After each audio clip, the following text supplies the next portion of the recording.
박혜영 작가의 최근 두 드라마는 평범한 중산층과 밑바닥 인생의 공감을 소재로 한다는 공통점이 있습니다.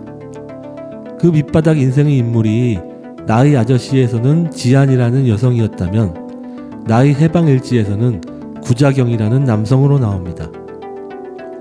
물론 구자경은 금전적으로는 최상위층 부러울 것 없이 미정보다 부유한 인물이긴 하지만 그의 주된 생활 무대는 조폭들과 험한 일이 오고 가는 야생의 들쥐와 같은 삶이었습니다.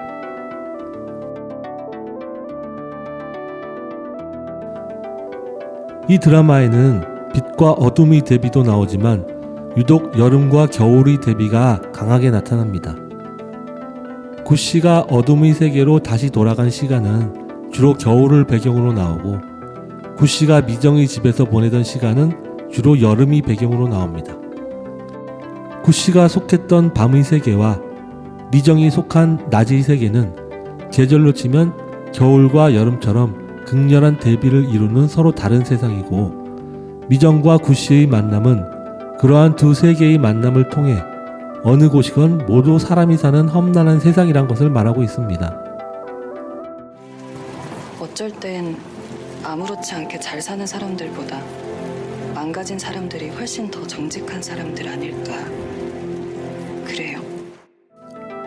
비록 조폭처럼 주먹으로 사람을 때리진 않지만 연미정이 다니는 회사의 부장이나 다른 몇몇 인물들처럼 주먹이 아니라 말이나 상황으로 사람의 육체의 상처보다 더 큰 마음의 상처를 주는 사람들, 혹은 호빠에서 술을 먹고 돈을 안 내는 사람과 같이 간접적으로 남의 돈을 빼앗는 것과 같은 결과를 불러오는 사람들은 조폭이 아닌 일상생활에도 있는 것입니다.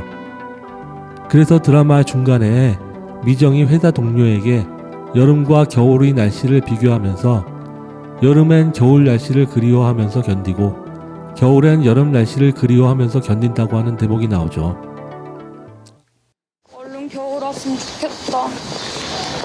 겨울엔 또 그럴걸. 얼른 여름 왔으면 좋겠다. 지금 기분 잘 기억해뒀다가 겨울에 추울 때 써먹자. 잘 충전해뒀다가 겨울에. 그럼 겨울 기억을 지금 써먹으면 되잖아요. 추울 때 충전해둔 기분 없어요? 여름이 겨울일 수 없고 겨울이 여름일 수 없지만 여름의 겨울을 추억하고 겨울의 여름을 추억하는 것은 이쪽 세상이나 저쪽 세상이나 다 과하고 부족한 것이 있다는 뜻입니다.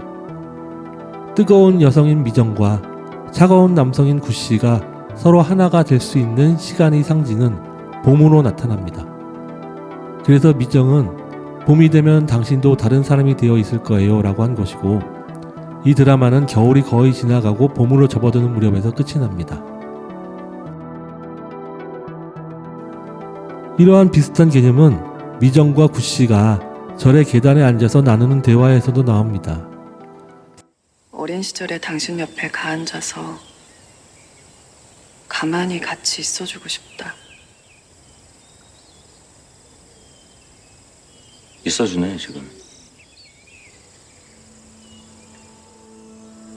내 나이 90이면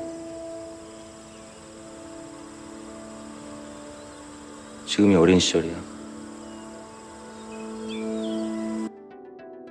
사실 이 장면의 절은 구씨가 미정의 집에서 본 사진에 나온 장소입니다.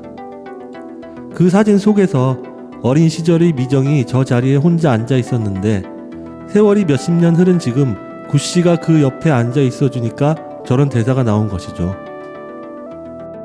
계절보다 더 긴 시간을 뛰어넘어 표현했을 뿐 두 대사는 모두 현재에 충실하기를 강조하는 말입니다. 그런데 현재에 충실한다는 것이 말처럼 쉬운 일이 아닙니다. 그러기 위해선 아주 많은 것을 버려야 하기 때문이고 이 드라마는 그렇게 버리는 과정에서 해방을 이루는 것을 다루고 있습니다. 그리고 그렇게 버려야 하는 것은 바로 각자의 마음속의 욕망이고 대부분의 사람들에게서 그 욕망은 돈과 관련이 되어서 나타납니다. 1원짜리 77억 개를 쌓으면 저 산만 하고 한 개인은 그 중에 1원짜리 하나라는 구씨의 말은 구씨의 욕망의 상당 부분이 돈에 대한 욕망으로 채워져 있다는 것을 암시하기도 하고, 이것이 이 드라마의 마지막 장면에서 가방 안에 든 큰 액수의 돈과 주머니에서 빠져나간 500원짜리 동전의 의미와 연결이 되기도 합니다.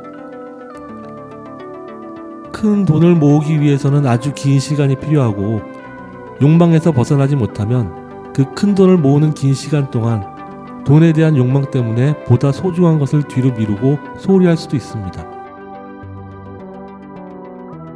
그리고 긴 시간이 흐른다고 해서 본인이 욕망을 채워줄 큰 돈을 모은다는 보장도 없습니다. 오히려 그 과정에서 다치고 더 큰 손해를 보게 되기도 합니다. 그러므로 행복은 큰 돈을 위해 현재의 소중함을 뒤로 미루는 것이 아니라 지금 현재의 소중한 것을 누릴 수 있어야 한다는 뜻입니다. 그러나 그게 그렇게 말처럼 쉬운 일은 아닙니다. 구씨와 미정이 그러한 대사를 나눈 장소가 다름 아닌 절이듯이 거의 해탈의 경지에 이르러야 가능한 일일 수도 있습니다. 미정의 날아간 모자를 집어오기 위해 먼 거리를 점프했다 돌아오는 구씨의 행동은 이쪽과 저쪽을 넘나드는 구씨의 갈등 상황을 상징한 것이기도 합니다. 이는 미정이 없는 저쪽 세계로 떠난 구씨가 다시 미정에게로 돌아올 것이라는 복선이기도 합니다. 경기도와 서울이라는 장소는 서로 붙어 있지만 서울에 직장을 둔 경기도민에게는 출퇴근에 너무 먼 시간이 소모되는 또 다른 이쪽과 저쪽의 세상이기도 합니다. 차라리 더 멀면 서울에 집을 구하고 살겠지만 애매하게 멀다 보니 경기도에서 장시간 출퇴근을 해야 하는 것이고, 이 때문에 창희의 가장 절박한 꿈은 자동차였습니다. 자동차는 서울과 경기도의 물리적 거리를 그나마 좁혀주는 훌륭한 수단이기도 합니다. 서울에 살았으면 우리 달랐어? 달랐어. 난 어디 사나 똑같았을 것 같은데. 어디 사나 이랬을 것 같아. 이러한 대사도 다르면서도 같은 이쪽과 저쪽에 대한 관점이 들어가 있는 것입니다.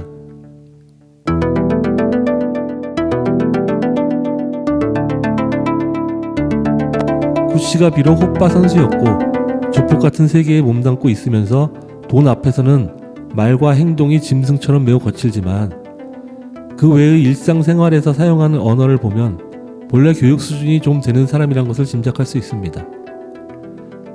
형한테 돈을 받으러 온 빚쟁이들한테 못 배운 티 낸다고 타박하는 것은 스스로 어느 정도 배운 사람이라는 자부심이 있는 사람이 하는 말이죠.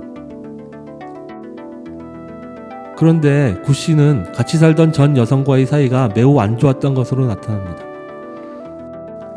무언가의 문제로 갈등하는 구씨의 전 여성에게 본인 딴에는 상담을 받아보라는 말을 진지하게 하지만 여성은 그 말을 듣고 오히려 자살을 해버립니다. 그리고 그 여성의 오빠인 백 사장은 이걸 빌미로 구씨가 자신의 여동생을 죽이려고 고의로 그런 말을 했다고 하면서 위협을 가합니다. 자신은 진심으로 충고를 해주기 위해서 외국 기사를 인용해서 한 이야기를 듣고 오히려 자살을 해버린 여성이나 그것을 일부러 여성을 죽이려고 그랬다고 모함하는 주변 사람들에게 구씨는 큰 충격을 받았던 것으로 보입니다. 구씨가 원래부터 그렇게 말이 없었는지는 모르지만 그 일 이후로 더욱더 사람을 싫어하게 되고 사람과 사귀는 말을 꺼리게 된 것으로 보입니다. 말이란 것이 자신의 의도와 다르게 다른 사람에게 받아들여지고 그것이 같이 사는 사람의 죽음으로 이어졌다는 것에 충격을 받기도 했을 것입니다. 아무튼 아무도 자신의 말을 믿어주지 않는 상황에서는 대화가 무의미합니다. 다른 일에서의 구씨라면 폭력이나 협박으로 해결했을지도 모르지만 같이 사는 여성의 죽음으로 이어진 자신의 말에 대한 죄책감도 있어서 섣불리 나서지 못하고 온몸에 힘이 빠지는 상태로 빠져들게 됩니다. 구씨의 분노의 원인은 자신의 말을 오해하고 믿어주지 않는 사람들이지만 그러한 분노를 회피하고 침묵 속에 가둬둠으로써 구씨 나름대로 견뎌가고 있었을 것입니다. 그런데 구씨가 본래부터 더 분노를 참지 못하는 또 다른 요인이 있는 것으로 나오는데 그것은 바로 돈입니다. 구씨는 자신의 재물에 대한 집착이 매우 강하고 그런 강한 집착으로 다른 사람에게 모욕을 주면서까지 자신이 돈을 챙기는 일에는 독종같이 달려들어 성과를 거두고 그 독한 성격 때문에 신 회장이 눈에 들어서 호빠 생활 1년도 안 돼서 조직의 사장 자리에 오르게 됩니다. 자신이 재물에 손대는 것에는 극도의 분노를 드러내는 것이 그의 직업 본능입니다. 이러한 자기 돈에 대한 집착은 들깨가 먹이를 보면 달려드는 본능처럼 구씨의 강렬한 본능이라서 창희가 자신이 빌려준 차인 롤스로이스에 기스를 냈을 때에도 순간적으로 분노를 참지 못하고 창희를 혼내주려 달려갑니다. 아마도 창희를 쫓아 달리면서 구씨는 깨달았을 것입니다. 아, 난 이런 놈이구나. 나의 돈에 대한 집착과 악착 같은 직업 본능이 사라진 게 아니라 그동안 안에서 쌓이고 쌓이면서 풀어지지 못하다가 이러한 사소한 일에 터져 나와 버렸구나. 그러면서 예전에 같이 살던 여인과 미정이 자신에 대해 한 말을 각각 떠올립니다. 예전의 여인은 너란 인간은 하면서 자신을 더럽고 추악한 인물로 여겼지만 미정은 너는 거칠고 투명해 라고 말한 장면을 떠올립니다. 구씨에 대한 이러한 두 가지 관점 사이에서 구씨는 갈등했을 것입니다. 구씨는 전 여인이 자신에 대해 생각했던 것처럼 매몰차고 나쁜 사람도 아니고 미정이 생각하는 것처럼 투명한 사람도 아닙니다. 그리고 미정이 바라는 투명한 사람이 되기도 힘들다는 것을 깨달았을 것입니다. 돈에 대한 욕망이 본능처럼 매우 강하다는 자신의 상황과 알코올 중독에서 벗어나기 힘든 상황은 미정이 생각하는 투명하다는 자신에 대한 이미지와 너무 다르고 그 다름이 앞으로 서로에게 상처가 될 것이 두려웠던 것입니다. 극 중에서 사람들은 모두 자신이 진짜 모습을 숨기고 연기하면서 살아간다고 하는 대사가 나오는데 자신을 투명하다고 말해준 고마운 미정에게까지 연기하는 모습을 보여주고 싶지 않았을 것입니다. 그래서 얼마 전까지만 해도 삼포에 남겠다고 신 회장에게 말한 구씨가 곧바로 서울로 가서 형에게 백 사장을 고발하고 자신이 돌아오겠다는 선언을 하게 됩니다. 그렇다면 구씨는 너무 서두르지 말고 서서히 지금처럼 노력하면서 적응해 나갈 수는 없었던 것일까요?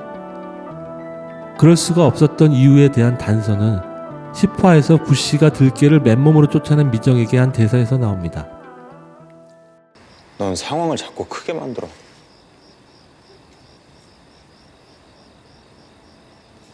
오늘은 팔뚝 하나 물어뜯기고 내일은 코 깨지고 불행은 그렇게 잘게 부셔서 맞아야 되는데 자꾸 막아서 크게 만들어.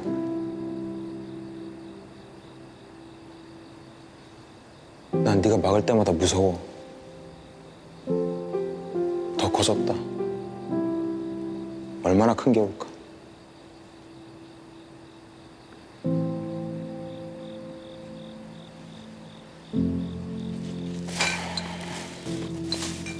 너는 본능을 죽여야 돼. 도시로 가서 본능을 무뎌지게 해야 돼. 그래서 개구리 터져 죽은 얘기 같은 거 말고 여자들 수박 겉핥는 얘기, 그런 지겨운 얘기를 정성스럽게 할 줄 알아야 돼. 지겹고 지겹게. 그래서 남자가 지겨워서 죽고 싶게. 본능이 살아있는 여자는 무서워. 즉 구씨는 본능은 억제한다고 억제되는 것이 아니라 반복해서 조금씩 해소를 해줘야 한다고 보는 입장인 것입니다. 그것을 적절히 해소하지 않고 쌓아만 두었다가 나중에 한꺼번에 터지면 걷잡을 수 없는 일이 발생할 수 있다고 보는 것이죠. 그래서 마지막 회에서 구씨가 다시 미정을 만나서 자신의 욕망을 다시 억누르고 고쳐보려고 하면서 다음과 같이 말한 것입니다. 내가 어떻게 망가져했을지 나도 모르겠는데 이것만은 꼭 기억해줘라. 나중에 내가 완전 개새끼가 돼도 나 너 진짜 좋아했다. 전 여친에게 했던 자신의 거친 말과 실수를 미정에게 또 반복하게 되는 것을 자신도 억제하지 못할까봐 두려웠던 것이고, 구씨는 그런 상황까지 가지 않으려면 자신의 욕망과 도끼를 미정이 아닌 다른 곳에서 해소를 해야 한다고 생각했을 것입니다. 미정의 잘못은 자신의 그러한 바람이 소박하고 평범하다고 생각한 것입니다. 그러나 사실 구씨는 술을 마시지 말라는 말보다 미정이처럼 그냥 지켜봐주고 응원해주는 추앙의 자세를 보이는 것이 더 부담스러웠고 그것을 감당할 자신이 없었기에 미정을 떠난 것입니다. 이러한 암시는 구씨가 미정을 떠나면서 두 사람이 나눈 대화에서 잘 나타납니다. 너도 웬만하면 서울 들어가 살아. 응? 평범하게 사람들 틈에서. 지금도 평범해. 지겹게 평범해. 평범은 같은 욕망을 가질 때, 그럴 때 평범하다고 하는 거야. 추앙, 해방 같은 거 말고 남들 다 갖는 욕망. 니네 오빠 말처럼 끌어야 되는 유모차를 갖고 있는 여자들처럼. 애는 업을 거야.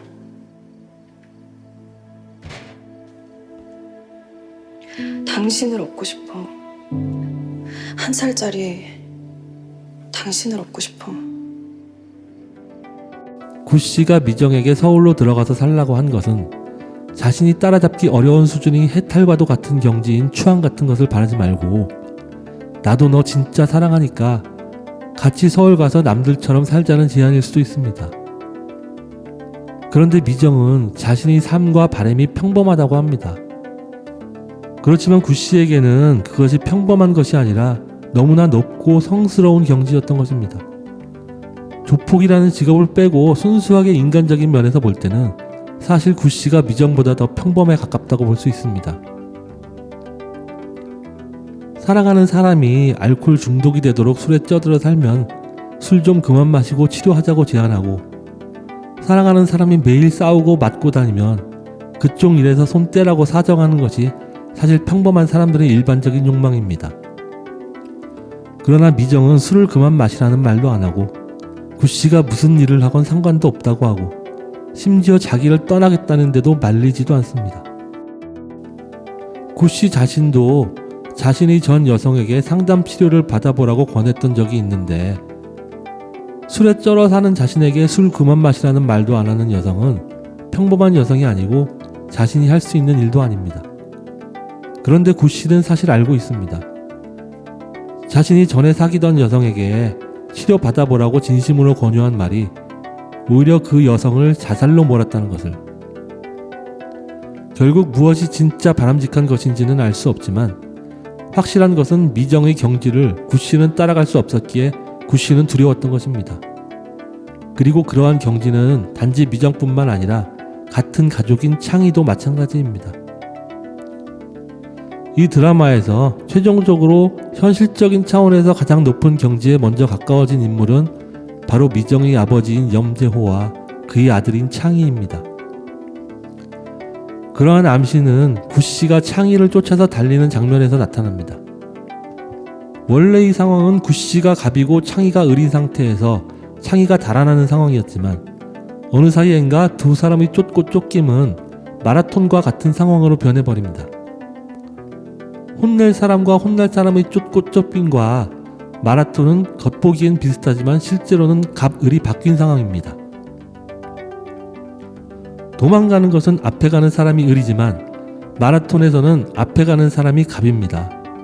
마라톤에서 뒤에 오는 사람은 앞에 사람을 혼내기 위해 가는 것이 아니라 자신이 앞에 가는 사람보다 능력이 안 되는 것입니다. 드라마 초반부의 구씨는 100m를 11초에 끊는데 창희는 절대로 그렇게 못한다고 했지만 긴 인생과 같은 마라톤에서는 100m를 11초에 달리는 것으로는 쫓아가지 못할 무엇이 있고 창희에게는 바로 그것이 있는 것입니다. 그것은 바로 미정과 비슷하면서도 미정보다는 보다 현실적인 해탈의 경지를 찾는 능력입니다. 결국 구씨는 창희를 쫓아가면서 단지 창희만 잡지 못한다는 것을 깨달은 것이 아니라 창희와 미정과 그들의 아버지가 보여주는 돈에 대한 욕망을 버리는 능력을 자신이 따라갈 수 없다는 것을 깨달은 것입니다. 그렇다면 이 마라톤에서 창희가 깨달은 것이 무엇인지 역으로 생각해보면 알 수 있습니다. 창희는 구씨를 좋아하고 부러워했지만 자신에게도 구씨가 가지지 못한 능력이 있다는 자신감입니다. 그리고 이 일로부터 시작해서 창희의 삶도 변화가 되기 시작하고 창희는 그동안 다니던 회사를 그만두기도 합니다. 그리고 구씨와 똑같이 창희도 달리면서 지연아라는 여성을 생각하게 됩니다. 창희가 진짜 현아에 대해 어떤 마음이 있었는지는 드라마에서는 잘 나오지 않지만 아마도 좋아하는 마음이 평소에 있었으나 감히 꿈꾸지 못했던 면이 있지 않았을까 생각이 됩니다. 그래서 구씨에게서 달아나서 바로 현아의 전 남자친구가 투병 중인 병원을 찾아갑니다. 거기서 창희는 현아가 자신에게 마음이 있다는 것을 그 남성으로부터 듣고 확인하게 됩니다. 이 드라마에서 영훈이 먼저 안다는 상황은 단지 창희에게서만 나오는 것은 아니지만 유독 창희에게서 강하게 나타납니다. 창희가 자신이 현아를 좋아하는 마음이 있었다는 것은 아마 본인도 몰랐던 감정일 수 있습니다. 그러나 영훈이 먼저 알고 그 마음을 일깨워주기 위해 마라톤처럼 달리는 과정에서 현아를 생각나게 하고 그러한 생각이 현아의 전 남친이 있는 병원으로 이끌게 된 것으로 나타나는 것입니다. 나머지 해석들은 다음 영상에서 다루도록 하겠습니다.